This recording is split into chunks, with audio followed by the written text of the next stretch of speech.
Fala galera, tudo certo? Passando aqui rapidinho, só para pedir para vocês aí o like e para se inscrever no nosso canal, que isso ajuda muito a produção do nosso conteúdo, beleza? Valeu, espero que gostem aí do vídeo. Fala pessoal, mais um vídeo no nosso canal e aqui hoje nós vamos trazer a rodada do final de semana, né? A rodada do final de semana aí dos dias 4 e 5 de maio, que é a famosa quinta rodada do Campeonato Brasileiro, que a gente acabou tendo um pouco menos jogos do que o normal por causa do que vem acontecendo lá no sul do país. Acabou que 3 jogos não aconteceram, que foram o do Grêmio Criciúma, Cruzeiro Internacional e Juventude Atlético Goianiense. Então a gente vai ter um pouquinho menos de jogos hoje para debater. Bom, começando com o primeiro jogo do final de semana, sábado às 4 da tarde, Fluminense Atlético Mineiro. Esse é um jogo interessante porque eu vi esse jogo e ele demonstrou duas coisas, né? Bom, acabou empatado, então o resultado foi o mesmo, só que o Fluminense começou ganhando de 2-0 esse jogo, que foi em Cariacica, né? Eu não sei por que não foi no Maracanã, mas acabou sendo jogado lá no Espírito Santo. E o Fluminense abriu 2-0 e a expectativa era de que ia ganhar, porque estava conseguindo jogar bem, né? Até que o Atlético Mineiro conseguiu reagir, empatar o jogo, enfim, e acabou 2-2 e podia ter vencido, tá? O Atlético Mineiro teve chance de virar esse jogo no final, mas não conseguiu também. Para mim, isso demonstra dois fatores importantes. Primeiro, o Fluminense está com problemas. A gente depois passa pela tabela, né? Mas o Fluminense está com muitos problemas. É um time confuso, é um time que as peças jogam em posições do campo que não necessariamente são as posições originais. Abre 2-0, deixa sofrer o 2-2 e perderia o jogo se tivesse mais 5, 10 minutos. É um time que não tá legal esse ano e já vem desde o Carioca. E no Campeonato Brasileiro não tá conseguindo performar, né? Você vê, o Fluminense tá em 16º, tem 5 pontos em 5 jogos. E um time desse calibre que tem Marcelo, Felipe Melo, Ganso, Cano, o John Arias, não era pra estar assim. Enfim, tem muito a se trabalhar aí. Já o Atlético Mineiro é quase que o oposto, né? Ele tava com um trabalho confuso do Filipão no início do ano. Foi campeão mineiro, sim, mas era um trabalho muito confuso. E depois da chegada do novo técnico, do Gabriel Milito, né? Já tá diferente a situação. Né? Você já vê um Galo que pelo menos é reativo. Não necessariamente ele tá jogando bem sempre, até porque o trabalho do técnico é muito curto ainda. Então, putz, tem jogos que o Atlético Mineiro não consegue performar. Tanto quanto esse do Fluminense. O início do jogo o Atlético Mineiro tava com mais dificuldade. Só que depois o time é capaz de reagir. E isso já é um bom primeiro passo. Quando você tem um técnico que já é capaz de fazer mudanças, de fazer o time reagir e jogar futebol, isso já conta bastante e já deu um ponto que seria um ponto difícil no campeonato para o Atlético Mineiro. Contra o Fluminense, né, fora de casa. Então, resultado positivo e um futuro muito mais positivo para o Atlético do que para o Fluminense. Mais um jogo no sábado, a gente teve às 6h30 o Red Bull Bragantino jogando contra o Flamengo e acabou 1-1. Eu vi parcialmente esse jogo e, cara, basicamente o primeiro tempo foi mais parelho, foi bem pau a pau, e o segundo tempo o Flamengo teve um domínio muito grande do jogo e não foi capaz de virar o jogo. Ele foi capaz de empatar, né, depois de ter sofrido gol no primeiro tempo numa bola aérea, mas não foi capaz de virar o jogo. Até teve chance, poderia e deveria ter vencido, mas não conseguiu. E teve um monte de confusão de arbitragem nessa partida, que eu não vou entrar no mérito aqui, porque não é discussão de futebol, né? É discussão de árbitro. Teria tido um pênalti pro Flamengo, que o jogador foi puxado e o VAR falou que tanto faz. Teve também o lance da expulsão do jogador do Bragantino no primeiro tempo, que o VAR chamou para tirar o cartão, alegando uma falta no início da jogada, que também é muito duvidosa. Mas enfim, independentemente disso, o Flamengo jogou bem, o que não era muito comum nos últimos jogos, e já passa um prognóstico interessante, né, para a melhoria desse time, que agora vai ter uma sequência muito difícil. Né? O Flamengo agora precisa dar retorno no Campeonato Brasileiro, ele precisa vencer na Libertadores. Então é bom que o time esteja um pouco mais azeitado agora para ver se as coisas não descarrilam completamente. E o Bragantino, ele tem um time estável. Ele provavelmente vai ganhar dos times mais fracos do campeonato e vai perder ou empatar com os times mais difíceis, o que já é meio que um padrão do Bragantino no Campeonato Brasileiro, né? Joga com pouca pressão, tá no topo da tabela, mas eventualmente pode cair, tá tudo bem, e isso ajuda um pouco também esse time a jogar. Não tem grandes estrelas, é um grande coletivo, enfim, é o mesmo Bragantino de sempre. Eu diria até que talvez seja um pouco pior do que o Bragantino do ano passado, mas ainda é um time difícil, principalmente de se ganhar em Bragança. Né? O último jogo do sábado às 9, Corinthians e Fortaleza, muito pouco a se falar aqui, foi um 0-0 ruim. São dois times que não estão bem. O Fortaleza tá num momento bem confuso do futebol, assim. Desde o atentado que sofreu no início do ano, o time parece que ainda não recobrou o melhor momento, né? Psicologicamente, futebolisticamente. E independentemente disso, não tá jogando como jogou em anos passados.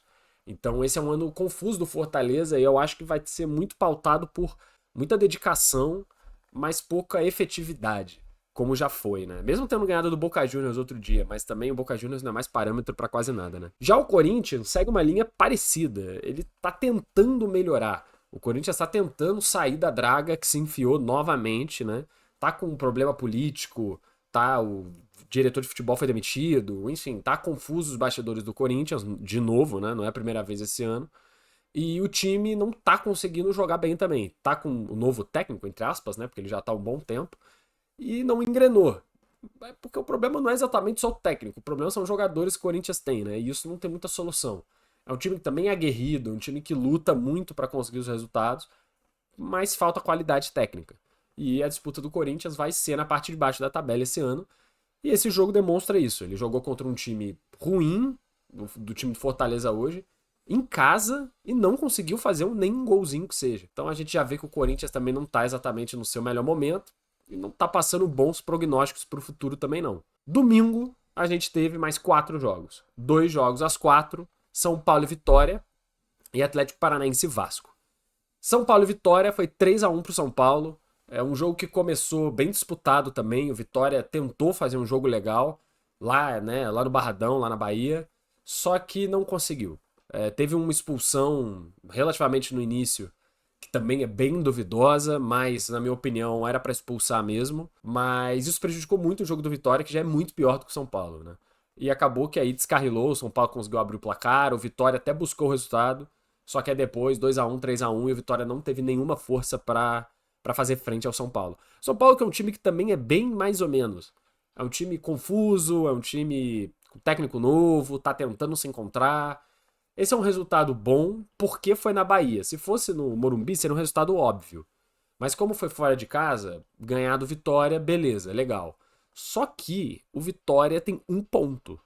Né? Tem um jogo a menos, mas tem um ponto em 4 jogos. É uma situação complicada do time do Vitória, que acabou de subir, campeão da Série B, mas que não tá mostrando a força que talvez tivesse, né? Muita gente considerou que o Vitória talvez nem caísse esse ano. Ele nem disputaria, teriam times piores do que ele. Isso não tá se provando verdade. O Vitória tem um time também com peças ruins, é um time bem fraco, mas que é muito aguerrido, muito batalhador, como sempre foi, né, na sua história. Só que tá pecando, tá sentindo o peso da Série A. Não é fácil jogar Série A. Você joga jogo sim, jogo também, contra times bilionários, milionários, com estádios gigantes, viagens longas. E não é fácil para um time como o do Vitória esse ano. Já na Liga Arena, né, lá em Paraná, o Atlético Paranaense venceu de 1-0 do Vasco. Eu vi esse jogo também e foi um resultado até mentiroso, porque eu acho que o Atlético Paranaense deveria ter ganhado de 2-3 ou mais. Teve muita chance de gol, teve muita bola na trave e assim, dominou o jogo, mesmo tendo sido 1-0, o Vasco não teve a menor chance durante todo o jogo. Né? Teve o lance bizonho que resultou na expulsão do Hugo Moura do Vasco, também no primeiro tempo, né? Que ele erra o passe, persegue o cara e faz a falta e é expulso num lance grotesco. Isso, obviamente, prejudicou muito o jogo do Vasco, que já é um time com muito problema, é impressionante. É um time que não consegue se acertar e que também tem 3 pontos em 5 jogos e já está na zona de rebaixamento. O futuro do Vasco é muito, muito estranho. Não tem perspectiva de melhora. O elenco é esse aí e ele não é bom. O Hugo Moura foi uma contratação recente e já tá entregando o jogo. Não sei o que acontece com o Vasco, cara. Parece que as coisas dão errado lá dentro. Também tá com problema político, né? A 777, que é a dona da SAF do Vasco, tá cheia de problema aí na justiça fora do Brasil. E sei lá, tá muito confuso. A parte do Clube Vasco e da SAF Vasco não se conversam. O técnico acabou de ser demitido e o Vasco não tem técnico. E ninguém sabe quem vai ser o técnico. Então é uma projeção muito dura pro Vasco esse início de campeonato. Que nem foi no ano passado, em que ele fez 9 pontos no primeiro turno. Tá se desenhando uma situação similar. Eu não acho que tão ruim, mas similar. Não sei de quem o Vasco venceria hoje no campeonato. E isso é uma situação complicada, cara. Porque no ano passado teve o fator Ramon Dias. Eu não sei se esse ano vai ter fator nenhum. E em contrapartida, o Atlético Paranaense é líder do Campeonato Brasileiro com 10 pontos. É certo que tem muitos times embolados, né? Então, até uma distância aí de 2 pontos da liderança, vai até o Flamengo em sétimo. Então você tem o Paranaense, o Bahia, o Botafogo, o Atlético Mineiro, o Bragantino, Palmeiras e Flamengo. É uma vitória de serem líderes. Só que é impressionante o Atlético Paranaense ser o líder. Né? Ele já perdeu no campeonato, só que ele tem 3 vitórias em 5 jogos. E não necessariamente jogos fáceis. Então é uma campanha muito interessante, o que já era esperado, visto o início do ano do Atlético. E é ver se ele vai ter força para manter para o ano inteiro essa performance. Se tiver, ele é de fato um competidor aí ao título. Senão, ele vai acabar ficando aí com as vagas da Liberta. Para fechar, às 6h30 no domingo, a gente teve 2 jogos. O Palmeiras venceu do Cuiabá de 2-0. Eu vou falar desse primeiro porque tem menos a se falar. Um resultado muito óbvio. O Palmeiras é um time que tá mal, tá esquisito, mas é um time muito mais forte do que o Cuiabá. E hoje em dia, qualquer time que joga contra o Cuiabá tem obrigação de vencer, mesmo que seja lá em Cuiabá. O Cuiabá tem incríveis 0 pontos em 4 jogos e fez 0 gols. Então, tipo assim, você é obrigado a vencer de um time que tomou 10 gols, fez 0 e tem 0 pontos em 4 jogos. O Cuiabá, pra mim, já é o nosso primeiro rebaixado no ano. É um elenco fraco e que não tem perspectiva também de melhora. E o Palmeiras venceu esse jogo, deu uma recuperada no campeonato. Também tá com muitos problemas, mesmo tendo a melhor defesa. O Palmeiras sofreu só 1 gol no campeonato, né? Ele só fez 3 também. Tem um dos piores ataques da competição. Então o Palmeiras não parece. E fez 2 gols ontem, né? Contra o Cuiabá. Então até então tava em 4 partidas, tinha feito 1 gol e sofrido 1 gol. O Palmeiras tem muito espaço para melhora e voltou ali a figurar no topo da tabela, o que é natural. Né? Tanto Flamengo quanto Palmeiras, mesmo tendo resultados confusos, empatando, perdendo, eles vão acabar figurando no topo da tabela por natureza, pelo elenco, o dinheiro que tem. E o último jogo que a gente vai discutir aqui, Bahia e Botafogo no Engenhão, 2-1 pro Bahia. Um resultado muito importante para o Bahia nas perspectivas que tem para o campeonato. Né? O Botafogo, se vencer, será líder absoluto do Campeonato Brasileiro, né? E perdeu. E o Bahia passou o Botafogo e está dividindo a liderança, entre aspas, com o Atlético Paranaense com 10 pontos. E assim, mesmo que o Bahia não vá manter essa performance, não vá conseguir, enfim, não ter elenco suficiente, etc e tal, já é muito impressionante para mim, com 5 rodadas, o Bahia estar em segundo/primeiro, à frente de Flamengo, de Palmeiras, de Atlético Mineiro, de Botafogo, à frente de todo mundo que deveria estar lá. O Bahia vem tendo um investimento muito grande nos últimos anos, ainda mais agora que virou SAF, faz parte do Grupo City. Tem investimentos milionários, está contratando jogadores muito importantes e está formando um time muito interessante. Já foi a época que vencer o Bahia era fácil. Hoje em dia não é mais. Jogar contra o Bahia é muito difícil, inclusive na sua própria casa. Não só lá na Fonte Nova, né? Então é um time que se tornou um competidor. Dá pra suspeitar de que consiga uma vaga na Libertadores, sim, esse ano. Né? Porque você tem aí o Flamengo, Palmeiras e Atlético. Você pode pôr o Botafogo nessa brincadeira. Você pode pôr talvez o São Paulo, talvez um Internacional. Tudo vai depender aí. E, cara, depois você já tem o Bahia nessa disputa, que é melhor do que o Bragantino, é melhor do que o Atlético Paranaense, acho que é parelho. Então, cara, ele tá brigando por essa vaga na pré-Libertadores, o que seria um feito muito, muito, muito grande pro Bahia. Eu não tenho certeza se já foi pré-Liberta alguma vez, mas independentemente disso, não vai há muito tempo. E seria um marco pro desenvolvimento que esse time tá tendo, né? Buscando se tornar parte real da elite do futebol brasileiro. Aos poucos vai conseguindo se o trabalho for bem feito. Já o Botafogo perdeu em casa, é um resultado que talvez não fosse esperado. O Botafogo vinha bem no Campeonato Brasileiro, mesmo que vá muito mal na Libertadores e tenha ido muito mal também no Carioca. O Botafogo veio muito bem no Campeonato Brasileiro. Tava com 3 vitórias e só uma derrota. E poderia voltar a ser líder absoluto. Por alguns minutos foi líder absoluto, né? Antes do Bahia empatar e posteriormente virar o jogo.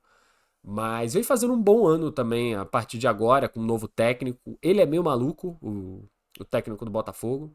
Ontem colocou um zagueiro de centroavante para tentar empatar. O Botafogo vem jogando bem, né? Venceu do Flamengo recentemente, venceu bem. Então já mostrou que consegue ganhar também dos grandes do campeonato. E que tá ali. O Botafogo tá nesse bolo. Vai ser campeão? Não sei. Eu acho que segue sendo um time forte, igual era no passado. Que no passado foi meio fora da curva. Mas eu acho que o lugar do Botafogo vai ser lutar por aí. Numa Libertadores, lutar por um G4, ou talvez por um G6, G7, tá nesse bolo do topo da tabela do Campeonato Brasileiro, isso não há dúvida. E aí, para fechar, passando pela tabela, a gente tem então, né, o Atlético Paranaense, o Bahia, o Botafogo e o Atlético Mineiro fazendo o G4, e o Bragantino empatado em ponto ali com eles, né, basicamente em quinto. Com 8 pontos tem o Palmeiras e o Flamengo. Logo atrás, São Paulo, Inter e Cruzeiro com 7 pontos, só que aqui já começam os jogos que estão devendo, né? O Internacional está devendo um jogo, o Cruzeiro está devendo um jogo, o Grêmio com 6 pontos também tá, e o Fortaleza com 6 pontos também tá. O Criciúma com 5 tá devendo 2 jogos. Então você tem 5 rodadas e um dos times não jogou 2 vezes, é quase 50% do campeonato o Criciúma não jogou, que é meio bizarro, mas enfim. O Juventude com 5 pontos, devendo um jogo também. Aí vem Fluminense com 5 pontos, Vasco com 3 pontos, Vitória com 1 ponto, Atlético Goianiense com 1 ponto, ambos devendo o jogo, e o Cuiabá devendo também uma partida com 0 pontos. Então a tabela é essa, eu acho que já está se desenhando um pouco a carinha de como vão ficar algumas coisas. Né? O Cuiabá, o Atlético Goianiense, o Vitória, o Vasco, o Juventude, o Corinthians, mais lá para trás. E lá para cima os de sempre, com alguns outliers, né? Então você tem o Fluminense muito mais para baixo do que deveria. Você tem o Bahia muito mais em cima do que se esperava. O Atlético Paranaense, o Bragantino, né? O Inter ficando um pouco para trás. Enfim, mas também são circunstâncias do campeonato que vão mudando de acordo com o ano, né? E com isso a gente fechou a nossa análise da rodada. Eu espero que tenham gostado. Qualquer sugestão, opinião, por favor, deixem nos comentários, porque eu leio todos os comentários. Perfeito?